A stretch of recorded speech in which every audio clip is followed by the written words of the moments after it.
I'm Dr. Gunnersman with TMJ at Sleep Therapy Center of Utah, and I'm here with Mindy, our myofascial therapist. And we are here today to talk about something that's really important and something that's really close to my heart, and it's in our treatment of TMJ therapy, what we do for TMJ degenerative TMJ problems that are going on, but more specifically sleep and our sleep routines and what we need to be doing for sleep routines. And what we've done is in our practice, we've come up with 10 sleep hygiene habits that are really, really good that you need to be doing. So we want to talk about a sleep routine and how this sleep routine really affects your healing, because we need you to be sleeping really, really good in order to heal properly. And so we're going to start with Mindy is going to cover the first one. All right. The first one we usually introduce to our patients is to have and stick to a regular bedtime routine. Erratic routines don't help your circadian rhythm at all. So stick with a routine. If you set your bedtime at a certain time, stick with it even on the weekends. Do the best you can. We know that there's the occasional time where you can't, but for the most part, try to stick to a regular routine so that your body can get into that circadian rhythm and start recognizing that, oh, it's time for me to start winding down now. This is starting to become a pattern. And it's the same with that wake time routine, is setting up that regular wake time routine also, so that you get those regular hours. Yeah. And you want to make sure that the time that you go to bed is at a time when you actually are feeling sleepy. And we need to set up a consistent routine of when you're going to bed, because the body triggers that and relies on that in order to go to bed. And if you're fighting that, then you're never going to really get the adequate sleep you need to. And most people need anywhere from 8 to 8.5 hours of sleep. Some people need less, some people need more than that. If you're finding out that you frequently need more than that, then shorten the amount of time that you're sleeping. You know, create a sleep routine so that your body has that wakefulness time and then that sleep time, and it knows when it's going to be awake and when it's going to be asleep. So find that time that you're not going to be restless, that is going to work best for you to go to sleep, and stick to that regimen. Stick to that regimented time. Also, we recommend that you don't take naps. There's that occasional time where maybe you absolutely need one because you had a really hard night the night before for whatever reason. But if you do need to take a nap, on the rare occasion, try and limit it to just 30 minutes or less. In fact, one tip I'd heard from a very wise gentleman was that, you just kind of lean back in your chair and close your eyes holding a piece of paper. And as soon as that paper drops, you've rested enough to then be able to get up and start moving again. So those are, just little quick naps so that it doesn't disrupt your regular routine. If you take too long of a nap during the day, you're not going to feel sleepy at your regularly set bedtime, and it's going to start throwing off your cycle again.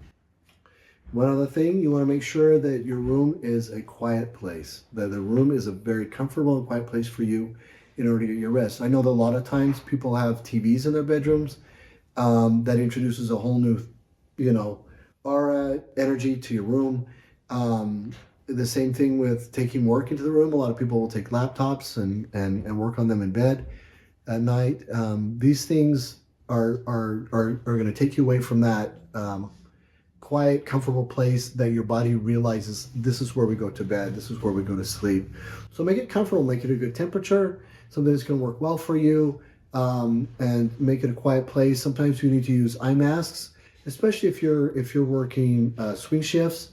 Make sure that you're getting that dark room so that your brain knows and realizes that it's time to go to sleep. Right. Another good tip is to work on relaxation techniques to help you sleep.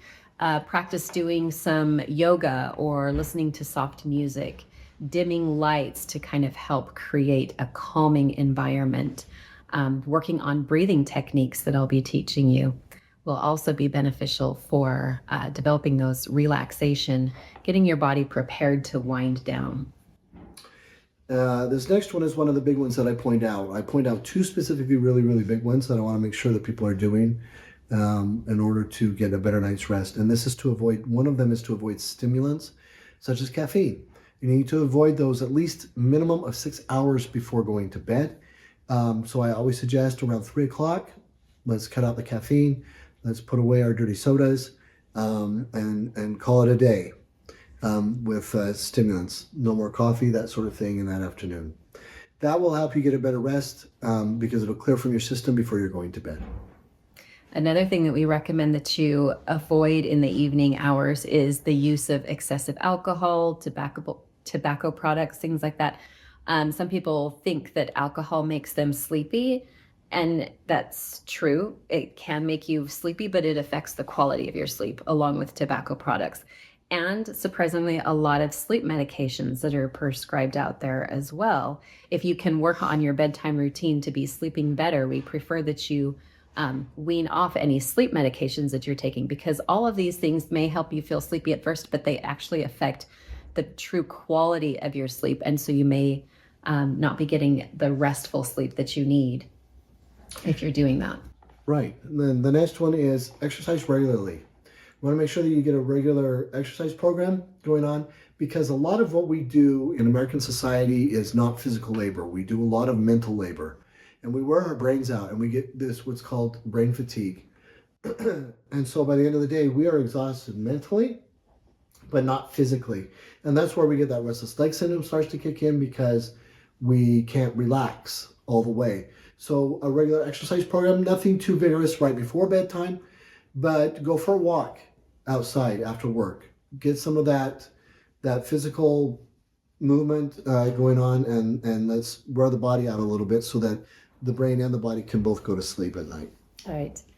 The other thing we want you to do is to stop exposing yourself to blue light before going to bed. Turn off your screens.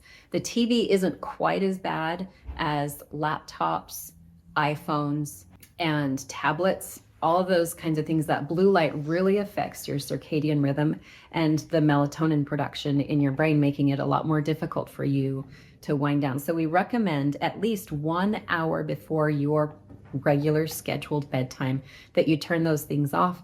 Find some other time to wind down. That's a good time to start in on your breathing, relaxation, dimming lights, that kind of a thing. Starting your bedtime routine 1 hour before your actual set bedtime by turning off those screens.